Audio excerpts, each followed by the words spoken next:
मुंबईतल्या परळ इथे असलेलं सोशल सर्व्हिस लीगचं दामोदर नाट्यगृह 1 नोव्हेंबर 2023 पासून पुनर्बांधणीच्या कारणांनी बंद आहे। या ऐतिहासिक नाट्यगृहाच्या जागी खासगी शाळेची वास्तू उभारण्याचा प्रस्ताव आहे आणि या विरोधात नाट्यकर्मींमध्ये मोठी नाराजी आहे। नाट्यगृह आहे त्या जागी तब्बल 900 आसन क्षमतेचं नवीन नाट्यगृह असावं अशी मागणी करण्यात आली आहे। विधिमंडळाच्या अधिवेशनात या नाट्यगृहाच्या पुनर्बांधणीच्या कामाचे पडसाद उमटले। त्यानंतर अधिवेशनात नाट्यगृहाच्या तोडकामाला स्थगिती देण्याची घोषणा करण्यात आली। मात्र सोशल सर्व्हिस लीगनं मे महिन्यापासून पुन्हा तोडकाम सुरू केलं। दामोदर नाट्यगृह वाचवण्यासाठी आता अभिनेते, निर्माते आणि अखिल भारतीय नाट्य परिषदेचे अध्यक्ष प्रशांत दामले यांनी कलाकारांसह उपोषणाचा इशारा दिलाय। याचा आढावा घेतलाय वेदांत नेबियानं। सध्या मी दामोदर नाट्यगृह जिथे पाडकाम सुरू आहे त्या ठिकाणी आहे आणि याच इकडे पाडकाम सुरू आहे, पुनर्विकास या सगळ्या जागेचा होतोय। मात्र या ठिकाणी जिथे हे दामोदर नाट्यगृह आहे तिथेच दामोदर नाट्यगृह व्हावं अशा प्रकारची मागणी सहकारी मनोरंजन मंडळ यांनी केलेली आहे आणि हे सगळे त्यांचे जे पदाधिकारी आहेत ते आपल्यासोबत आहेत। महापालिका आयुक्तांनी आत्ताच भेट दिलेली आहे। इकडे शाळा आणि इकडे नाट्यगृह असं होतं। आता तुमची नेमकी मागणी काय आहे? पुनर्विकासाला विरोध आहे की पुनर्विकास व्हावा मात्र त्याच जागेवर नाट्यगृह व्हावं? पुनर्विकासाला आमचा कोणत्याही प्रकारचा विरोध नाही आहे। सहकारी मनोरंजन मंडळाचा पुनर्विकास हा व्हायला पाहिजे। पुनर्विकास हे प्रगतीचं लक्षण आहे। आंदोलन का? आंदोलन यासाठी आहे की पुनर्विकास करावा, पण त्यासाठी एक्झिस्टिंग जे आपली संस्कृती, कला ह्या सगळ्याचा भकासपणा करून पुनर्विकास अपेक्षित नाही आहे। आज गिरणगावातलं हे 100 वर्ष जुनं नाट्यगृह 1922 साली ज्याची स्थापना नाम जोशींनी केली होती।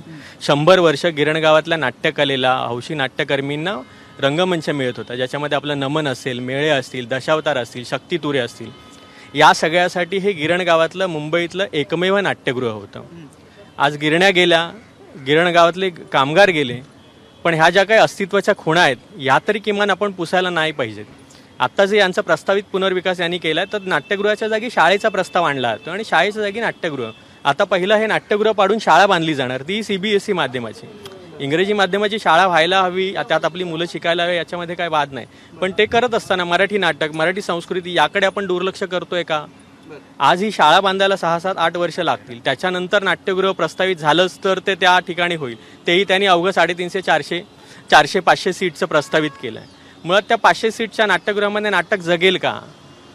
काळाच्या ओघामध्ये मान्य आहे की बुकिंग थोडंसं कमी आहे एक सोशल मीडिया आणि या सगळ्यामध्ये। तुमचं म्हणणं काय आहे? आमचं म्हणणं हे आहे की नाट्यगृहाच्या जागी नाट्यगृह व्हायला पाहिजे, शाळेच्या जागी शाळा व्हायला पाहिजे आणि दोघांचं बांधकाम एकाच वेळी सुरू व्हायला हवं। दोघांचं बांधकाम एकाच वेळी सुरू व्हायला हवं। बाकी कलाकारांना सुद्धा हेच म्हणणं आहे। प्रशांत दामलेंनी सुद्धा सांगितलं होतं की आम्ही आंदोलन छेडू। त्यांनी पण त्यांच्याशी पण या सगळ्या ह्याच्यामध्ये तेही सोबत आहेत। विजय पाटकर सर होते, नैना आपटे होते, नीलमताई शिर्के आहेत, सविता मालपेकर आहेत, सगळे रंगकर्मी जे आहेत ते आमच्या सोबत आहेत आणि त्यांचंही हीच इच्छा आहे की हे जे गिरणगावातलं नाट्यगृह आहे 100 वर्ष जुनं, सगळ्यात जुनं किंबहुना नाट्यगृह आहे, हे टिकायला हवं, ते पुन्हा नव्या जोमानं भव्य स्वरूपात उभं राहायला हवं। पुनर्विकास व्हावा हे पुनर्विकास व्हावा। त्या ठिकाणी कर्मचाऱ्यांचं काय? कर्मचारी जे दामोदर हॉलचे कर्मचारी होते त्यांना अगदी एक घड्याळ देऊन इथून कामावरनं निवृत्त करण्यात आलेलं आहे। खरं तर त्या कर्मचाऱ्यांना आपल्या सेवेमध्ये समाजसेवा संघाने सामावून घेतलं पाहिजे होतं, पण दामोदर हॉलच्या कर्मचाऱ्यांना देशोधडीला लावण्याचं काम या समाजसेवा संघाने केलेलं आहे। महापालिका काय म्हणते किंवा या ठिकाणची ट्रस्ट काय म्हणते? महापालिका सध्या तरी सगळ्या गोष्टींचं चाचपणी करते, काय एक्झॅक्टली ग्राउंड रियालिटी आहे त्या अनुषंगाने महापालिका आयुक्त इथे बघण्यासाठी आले होते। सोशल सर्व्हिस लीग म्हणतात की आम्ही बांधून देऊ, पण त्यांनी आतापर्यंत ज्या ज्या गोष्टी केल्या त्यामुळे त्यांचे जे पदाधिकारी आहेत त्यांच्यावर आमचा विश्वास नाही आहे। सोशल सर्व्हिस लीगशी आमचं नातं वेगळं आहे। गेलं 100 वर्षांचं सहकारी मनोरंजन मंडळ, दामोदर हॉल आणि सोशल सर्व्हिस लीग यांचं वेगळं नातं आहे, गेलं 100 वर्षांचं घनिष्ठ नातं आहे। त्यामुळे तुमचं म्हणणं की प्लॅन दाखवा, पण दुर्दैवाने गेल्या काही वर्षांमध्ये जे पदाधिकारी आलेत त्यांची जे वागणं आहे ते विश्वासार्ह नाही। इथे आपण आता जी गाडी पार्क आहे इथे एक शाळा होती, जुनी बिल्डिंग होती सगळ्यात, तिथे डॉक्टर बाबासाहेब आंबेडकरांनी 1920च्या दरम्यान वकिलीचा अभ्यास केला होता 2 वर्ष आणि ते करत असताना म्हणजे त्यांना जागा नव्हती। BIT साईड बाबासाहेब आंबेडकर राहत होते आणि त्यांना जागा नव्हती अभ्यास करण्यासाठी। त्यांनी मग नाम जोशीनं म्हटलं की मला एक अभ्यासासाठी ती खोली द्या, तर याच बिल्डिंगमध्ये त्यांना एक खोली देण्यात आली ती अभ्यासासाठी। तर 2 वर्ष बाबासाहेब आंबेडकरांनी त्या खोलीमध्ये अभ्यास केला होता आणि त्यांना असं होतं की ते स्वाभिमानी होते, मी फुकट कोणाची मदत घेणार नाही. त्याच्या मोबदल्यात त्यांनी म्हटलं की मी या सोशल सर्व्हिस लीगच्या रात्रशाळेत शिकवेन. तर त्याप्रमाणे त्यांनी ते केलं आणि त्या 2 वर्ष या शाळेमध्ये अभ्यास करून ते पुढे बॅरिस्टर झाले. असं ते ऐतिहासिक बिल्डिंग होती. आज या पुनर्विकासाच्या नावाखाली ती बिल्डिंग पण जमीनदोस्त करण्यात आले.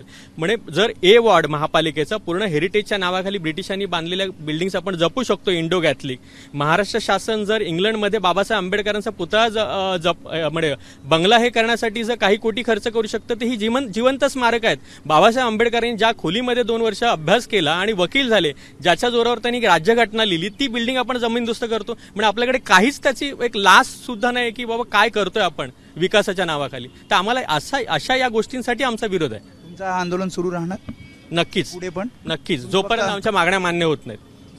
त्यामुळे आपण बघितलं हे सहकारी मनोरंजन मंडळाचे पदाधिकारी आहेत आणि त्यांनी सांगितले की जोपर्यंत त्यांचं म्हणणं आहे की पुनर्विकास व्हावा, मात्र पुनर्विकास होत असताना जिथे दामोदर नाट्यगृह आहे तिथेच ते नाट्यगृह व्हावं, शिवाय भव्य दिव्य असं हे नाट्यगृह व्हावं अशी त्यांची मागणी आहे. आणि जोपर्यंत ही मागणी मान्य होत नाही तोपर्यंत हे आंदोलन सुरू राहील.